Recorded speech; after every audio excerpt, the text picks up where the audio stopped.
একটা সময় করোনার সময় কাজ চলে গেছিল, তখন রুম ভাড়া দেওয়ার মতো ক্ষমতা আসছিল না। তখন সাগর পাড়ে ঘুমাইছিলাম। আমার কয়েকটা বন্ধু বান্ধব জানেও এগুলো। তো সাগর পাড়ে 3 মাস ঘুমাইছিলাম। এরপর আমি বাড়িতে টাকা পাঠাইছি। তো আবার ওর ওই 2 বছর পরে কোনো এক জায়গায় ভিসা লাগানোর পরে ওইখান থেকেও যখন কাজ চলে গেছে, এরপরও কোনো এক রমজান মাসে মসজিদের বারান্দায় ঘুমাইছি। এরপরও টাকা পাঠাইছি।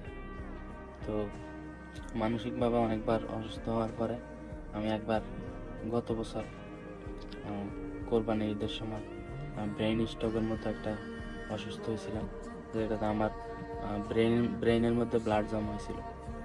তো ওইখানেও যখন হসপিটালে নিছে তখন ইঞ্জেকশন দিয়ে ব্লাড বাইর করছে। তো ওই মাসেও আমি টাকা পাঠাইছিলাম বাড়িতে।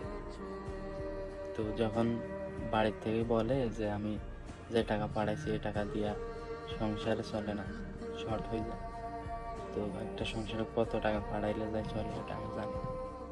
যাক, এটা হয়তো আল্লাহর পক্ষ থেকে আমার জন্য পরীক্ষা। আলহামদুলিল্লাহ সব কিছুর জন্য।